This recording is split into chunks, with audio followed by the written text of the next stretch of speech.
We work with a lot of organisations that are active in our community.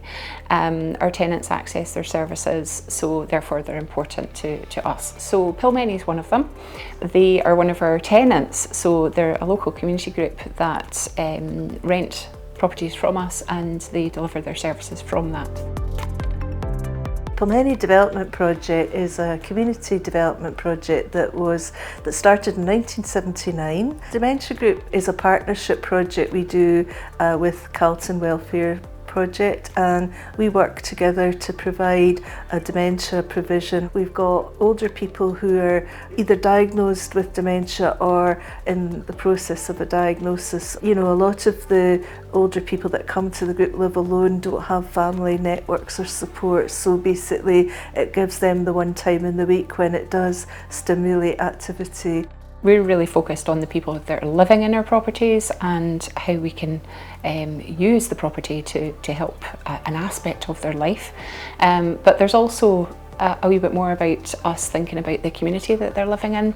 So we're very focused on kind of a holistic view of the tenant themselves and how we can really work to improve their experience and their lives. If there's things that we can't do ourselves, either because we're not funded to do so or we don't have the skills or experience, we'll look to others who can do that and work very closely with them to make sure that we're kind of covering all the bases of the important things that we need to be able to support people with.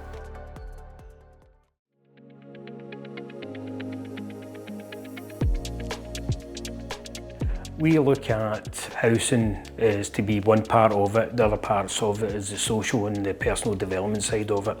So what we've got from that is the Calvi Centre. We've got a great community here, right?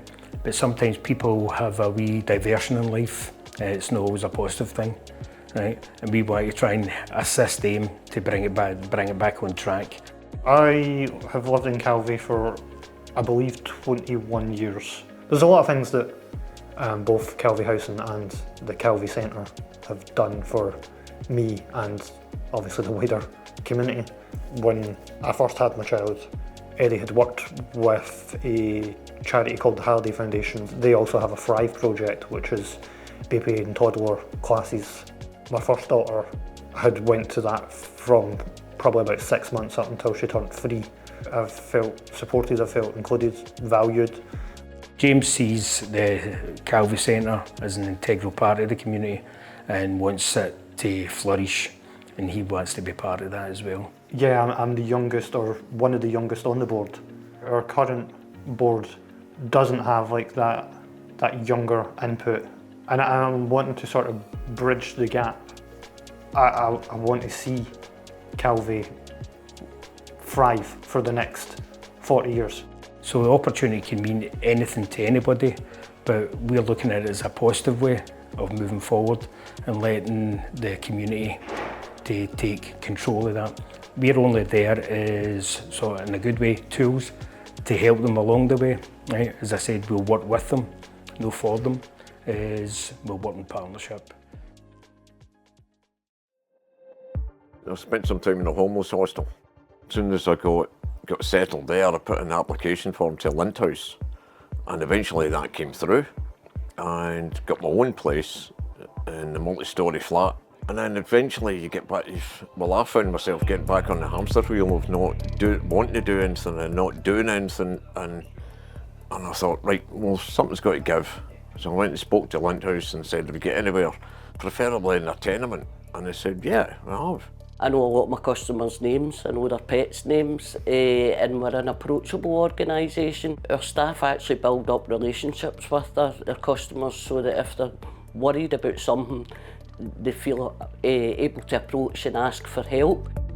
We also try to work in partnership with lots of other organisations because we are people focused, we're property focused, but there's other agencies out there that can help our tenants. So for instance at Lint House we've linked in with Good Food Scotland, and we've got a community shop which really helps people keep money in their pocket and spend on other things like high fuel costs, so the food costs are lower there. It's a place of my own, it's my own wee nest. The only thing not within arm's reach is the light switch, really. But I'm feeling a hell of a lot safer and mentally a lot better. One of the things that is really important to us is that when a homeless client becomes a tenant, that they actually settle in the community and they sustain their tenancy and they enjoy this as being a place to live. Whatever happens, I've got somewhere safe to come back to. I can decide who comes in and when, whereas you've got next to no control in a homeless hostel over that.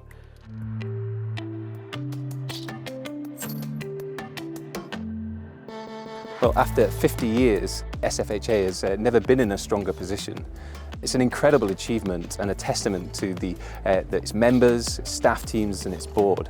The issue of housing has never been more important. Everyone deserves a warm, secure, affordable home. Home is the foundation that life is built on. It's about our health, it's education, it's about our opportunities and ability to thrive and take life's chances. But a good home can change lives for the better. So I'm really proud to have the opportunity to lead an organisation that puts these fundamental needs at the very heart of everything that it does.